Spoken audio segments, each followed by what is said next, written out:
2023 is off to an active start. A vital computer broke and had to be replaced. But despite that, this month is still filled with updates. The first update is Storm Sorcery. Invoke the Storm now manifests and controls realistic volumetric clouds when the player is actively channeling. Also, subtitles and screen text have been adapted to screen size, so whether you have a 13-inch or 34-inch, you should be good to go. The Remedy mixing menu, using the interactive mortar and pestle, has been integrated into the unique items menu. Player can now unlock the tool through gameplay, play through the tutorial, and make remedies for trading or equipping.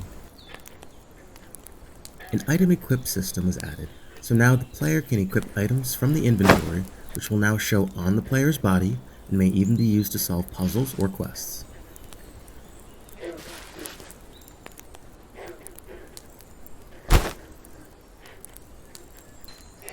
Here, take this sword.